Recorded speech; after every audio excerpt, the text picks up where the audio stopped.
Welcome to the 2022 Economic Depression and Preparation Channel. I'm your host, Tony. Thank you for joining me on this Friday, November the 4th, 2022. Please be sure to subscribe to Preach to Me for the latest 100% interpretation of financial news in the U.S. and beyond. I thank you for your support, and I read all the comments, and I definitely appreciate your input and insight wherever you may be listening around these United States. And so today we want to get into three important points before we head into the weekend and of course the midterms elections on Tuesday. We're going to see what the jobs report, what the jobs are for October. We're going to see what the important issues are that we all feel that are important, at least for this economy. And we're going to look at the gas prices, which are on the rise as we head into the middle of November, and we continue to head throughout the year. Regular gas prices are going to be on increasing, not just in the popular places like the Northeast and the upper Midwest and out West, but they're going to be increasing as well in the Sun Belt as well. And so it's crucial that we pay attention to that, especially diesel prices, which a lot of truckers use to transport the goods and services that we need. So let's get right into it, ladies and gentlemen. We have seen this stock market surge the last 2 days, going up an average of 350 points to 400 points. Based off of news that the Federal Reserve Bank was going to pivot. Well, they didn't pivot. They increased rates by 75 basis points as expected. They will continue to increase rates through March 2023. So you should expect that to be happening. What that means is that your credit card balances, everything, interest rates, everything on your home loans and auto loans, student loans, all of that's going to be increasing, going on the rise. The good news is that if you have any savings and if you're living out the interest of that, the savings rate will be increasing. Annual percentage yields on CDs, savings rates, money market accounts will be increasing as we continue on, possibly up to 3 to 4% right now on some of the highest online savings rates, high yield accounts. Now, the jobs for October. Here we are, the jobs for October. Where are the jobs? Well, most of the jobs, of course, were in healthcare. We got 71,000 jobs in healthcare and social assistance. No surprise there. Maintenance, baby boomers, the generation is retiring at the largest pace these next 2 to 3 years. This is the peak of it coming up in 2023 and 2024, 2025. That's why healthcare jobs will always be in demand. They are, recession proof for the most part.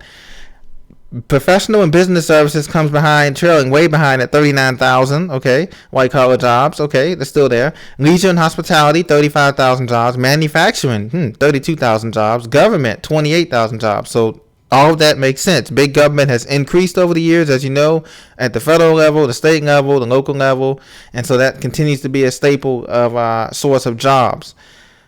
Now, this is where we've had the slowdown. Transportation and warehousing jobs, only 8.2 thousand. Retail and trade, 7.2 thousand. Information technology, 4,000. Financial services, 3,000. Construction, 1,000. One key component, if you notice on this graph here, for information services, financial activities, and construction, this has mostly been outsourced to, as you know, other countries because of globalism. So countries such as Singapore, Thailand, Indonesia, Japan, Korea, Pakistan, right?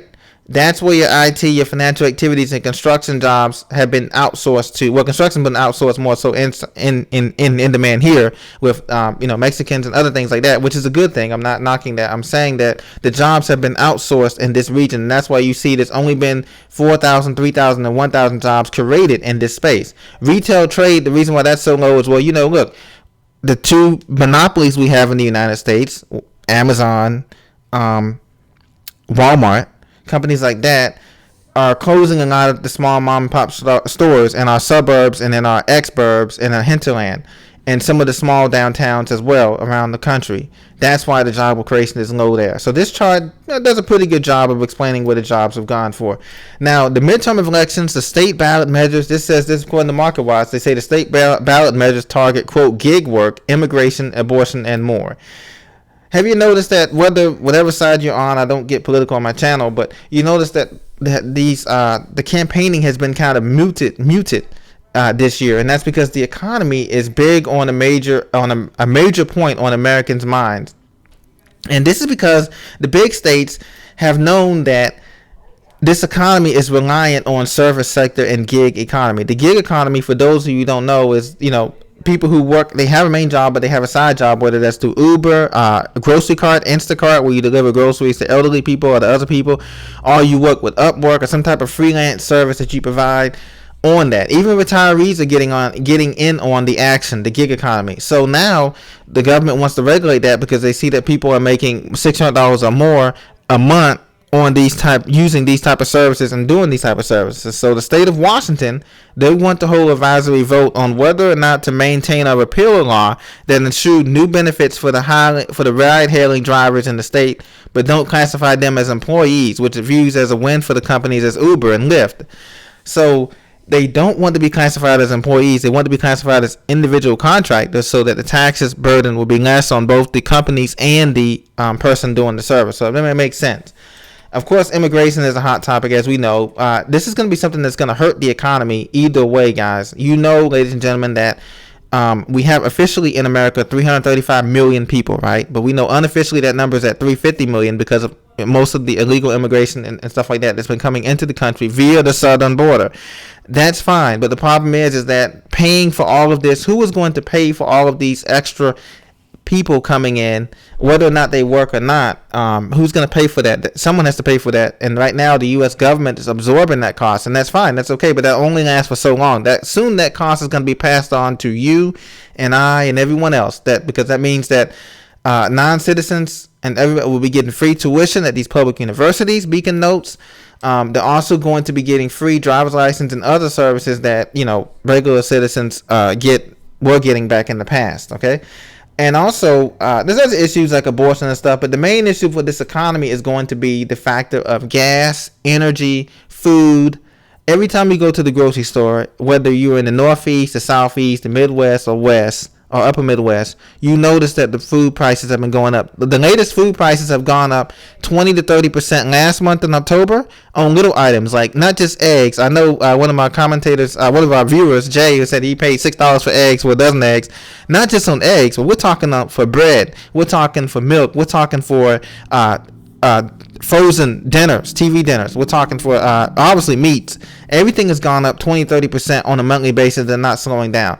And the reason why is because these gas prices here that you see in the dark blue, this is the cheapest gas, obviously in the Sun Belt, Georgia, South Carolina, North Carolina, Alabama, Mississippi. They're down below $3.20, $3.25. Texas, $3.17 a gallon. Obviously because the refineries and oils are in this area, obviously. But they're going to be on the rise. Up here, they're going to be on the rise. New York, New Jersey, all of these areas from the northeast to the southeast expect to pay up to $4.50 a gallon for regular gasoline as we head through the winter months. So that means by December, after Christmas, December 25th, expect that your gas will be up to $4.50 a gallon in the Sunbelt states down here that most people have been moving to, Florida, Arizona, Texas, Georgia, North Carolina, Tennessee. Okay, and also you're going to be paying $4.50 a gallon for regular up here in the upper Midwest, in Chicago, Michigan, Illinois, Ohio, all these states, New York, all these states that you typically are cheaper. Now, I know that a lot of my viewers are saying in California, hey, we're already paying $6 a gallon for regular or higher. That's absolutely correct. $7 something for premium, super. Right now, the national average, according to AAA, is at $5.47 for regular for the state of California, $4.84 for Washington State. National average is going up, but as you know, the prices are already above $4 a gallon. AAA says the national average for everybody is at $3.80 a gallon, and it's going up already as of this current thing. So as we know, the job market, we're not gaining jobs, we're losing jobs. Energy, food, transportation, utilities costs are going up, but our paychecks are not going up. The highest cost of living raise was given to our Social Security check beneficiaries, which is great, at 8.2%. But even that is not going to be enough because, you see, we have to be able to increase the wages higher than inflation. That's college economics 101. And so since they cannot increase the wages fast enough to keep up, inflation is going to continue to run rampant. Taxes are going to go higher. And that means here's the thing that is going to concern us going into this winter and next year: layoffs. As you know, today, Twitter laid off Elon Musk is planning on laying off half of Twitter's 5,200 employees because he says that he needs to downsize to help make the company profitable. So not just in the private sector, but public sector jobs are also going to be either scaled back, or there's going to be a freeze, or either scale back or RIF, or reduction in force. So that's what we're going to be preparing for too. A lot of these private companies in the mortgage sector with housing, mortgage rates are still above 7%, as you know, and that's if you have, perfect credit. Mortgage rates could typically go higher than that if you don't meet all those conditions, criteria. So underwriting. So this is going to be one of the things going forward in the winter. We're going to see layoffs coming from these companies as the earnings season numbers dwindle this next week and after the midterms are over. So after the midterms are over, this November the 8th, Tuesday, whenever they vote, and after all the dust settles toward the end of this month, we're going to see continued inflation, hyperinflation. We're going to see continued in these cities crime, and that's the thing that I'm worried about the most is crime in these cities like Philadelphia, Detroit, Baltimore, New York City, Chicago. Let me know, how are they planning on dealing with the crime in your area? Because a lot of people I've been comparing this to a modern day Rome or Babylon, the United States. And right now, if you want to use the metaphor, Babylon is fallen. That's what we're seeing here in terms of the crime level. Just simple things, pickpocketing, people kidnapping their own kids and taking them far away on a journey, and all these Amber Alerts you get on your phone every single day or every single week. People stealing semi-trucks out in California and driving them for a joyride, and they burst into flames. You see this on TV. This is going to increase because of these food prices, these gas prices. People will steal, hurt somebody else for $2, and they don't even know why they're doing it. They just know that they need to lash out for somebody for survival. This is what we're saying, and this is why when the jobs stop coming in, when the job reports stop coming in as positive, and when the unemployment rate increases, which it will do this wintertime. Unemployment rate went up to 3.7%. It was 3.2%, as you know, last month. Unemployment rate by the end of the year is going up to 4.5 to 5%. That's the unofficial numbers. The real numbers right now is already at 20%, just like inflation. This is what's going to cause it. So get prepared now, not just with security and your tools and all of that.